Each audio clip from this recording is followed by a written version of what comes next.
CNN 10 is your objective explanation of the day's news, and I'm your anchor, Carl Azuz. It's great to have you watching.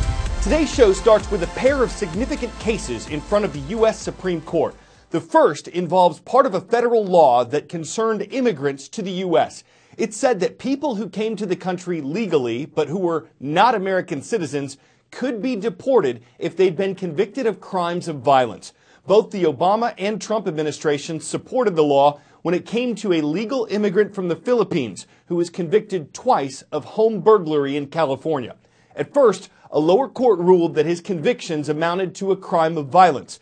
But the man's lawyers appealed the decision, arguing their client wasn't given notice that his crimes would result in deportation, and that the crimes of violence part of the law wasn't clear enough.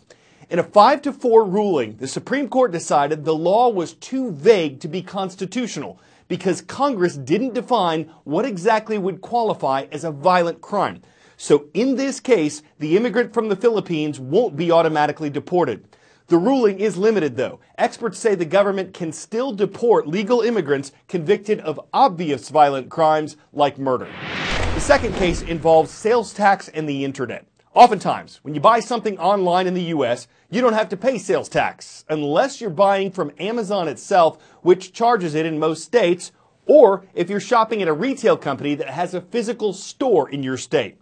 South Dakota wants this changed. It says states are missing out on billions of dollars in e-commerce taxes when people don't pay them online. And it wants companies that sell more than $100,000 worth of goods in a year to collect taxes for South Dakota.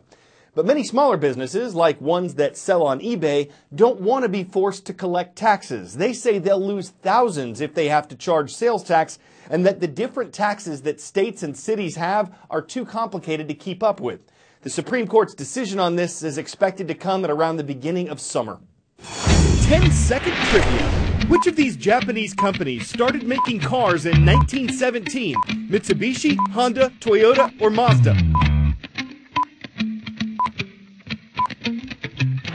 First company on this list to produce a car was the Mitsubishi Shipbuilding Company, which introduced its Model A in 1917. Right now, Japanese Prime Minister Shinzo Abe is visiting U.S. President Donald Trump at his estate in Florida.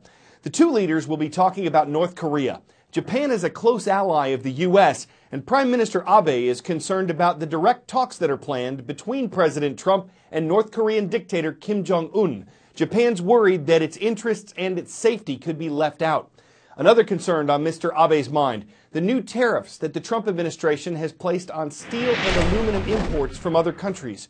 Japan wants an exemption from those tariffs, so trade will be a major factor in their meeting. I'll talk to Prime Minister Abe of Japan and others, great guy, friend of mine. And there'll be a little smile on their face. And the smile is, I can't believe we've been able to take advantage of the United States for so long. The U.S. has a $68.8 billion trade deficit with Japan, and at least 70% of that is the auto industry, despite Japan having zero car import tariffs. While Japanese car brands Nissan, Honda and Toyota are a regular sight in the U.S., it's a different story here. There are just 4 American automakers with dealerships in Japan. There's Fiat Chrysler, GM, Tesla and Jeep, and it's pretty rare to see any of them. In fact, having done a tour of this lovely parking lot, I found just 1 American car out of 66. It tallies with the general stats for the country. Last month, American car sales were dwarfed by European and domestic brands. Over 80% of the American cars sold were Jeep.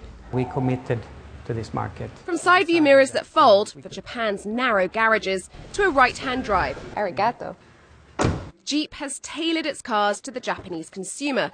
There are also things like noise and exhaust standards. There are a few things that are unique to Japan. There are regulations that relate to importation and certification of vehicles that are unique, which means that we need to do additional testing, we need to provide unique documentation for Japan. Trump says these higher standards make trading unfair. Trade deficit has various reasons, so the single government cannot control. European car makers, which face the same regulations, have made greater inroads in Japan. Last month, BMW sold over 6 times the cars of all the American brands combined. This week, it launched a new model, the X2. In Japan, we have the so-called machine parkings. Machine parking with a height of 1.55 meters. But it's not only the height, it's also the width. The door handles of the 3 Series, they are 10 millimeters more narrow than in a car which you're used in Europe. The Japanese market is a tight fit, but there's room for foreign automakers that are prepared to adapt. Anna Stewart, CNN Money, Tokyo. Unless you're a farmer, your workplace or school probably doesn't allow animals. Yes, there are some companies that let their employees bring their pets, but this can't work everywhere. Some of the human workers are allergic. In places that serve food, animals violate health codes. And what happens if your cat hisses or your dog barks at your boss? For places that can't afford to have virtual animals, though, or even real ones, along with people to clean up after them, the workplace is getting some unfamiliar faces. 牛が2頭ヤギ何ですか白とピンクのフラミンゴ And whether they're real or fake, animals are impacting how people work. And we're seeing that in offices across Japan. Like this one, on the 24th floor of a Tokyo-based online entertainment and sales company. Digital art covers the walls, along with over 250 types of plants, creating an interactive jungle. ないものを作りたいよねっていう Rain falls not on visitors, but around them. And animals lead you to meetings. There's 26 to be exact, each alphabetically assigned to a room. You know, B stands for bear, H is for hippo, S skunk, X. X. X はアフリカツメガエルです。Of course. In part, this $10 million area was built to impress clients. But Mr. Nemoto also thinks that reinventing office space will trigger creativity across the company. 基本では新しいものが生まれない。Meanwhile, across town, a different kind of animal occupies office space at one of Japan's largest human resource companies. And this farm, it's just one of its features. まず健康のためのサロン、そしてジムセンターがあります。キッズルーム。だからタウンのようにこう今タウンビレッジのようにできている。And a village isn't complete without animals. Yasuyuki Nambu built the ranch partly to raise awareness about Japan's shrinking farm industry. But the 60 animals also boost employee well-being. サッカー、ボールを蹴る姿見てたらもう抱きしめたくなる。And that's kind of the idea. Reports show how animals at work can improve morale and productivity. Okay, maybe not with alpacas, but with pets. Cats and dogs not only relieve stress, but they can help with work-life balance, employee retention, and overall satisfaction. 確かに家よりも長く暮らす場所ですから。だからそういう意味でストレスもなく、そしてもうワクワクするような楽しいと、そういう気持ちでみんなにいてもらいたい。And at the end of the day, that's the goal.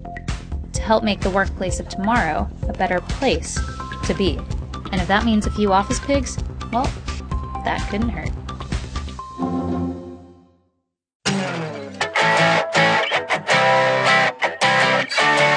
For 10 out of 10, if you think the stonefish doesn't look creepy enough just swimming around, think about this. Researchers at the University of Kansas say the animal has a switchblade on its face. They believe a bony sort of weapon is located under its eyes, controlled by its cheek muscles, and that the species that have this can flip out the blades when they think trouble is afoot or a swim. They call the protrusion a lacrimal saber. And if you sabered the competition of a staring contest, don't lock eyes with a stonefish. They're no angelfish, and you barracuda get hurt if its piercing gaze comes trout and you're not with a safe grouper. If a stonefish ever meets a hatchetfish, they better know a good plastic sturgeon, y'all. I'm Carl Azuz, spinning fish stories for CNN 10.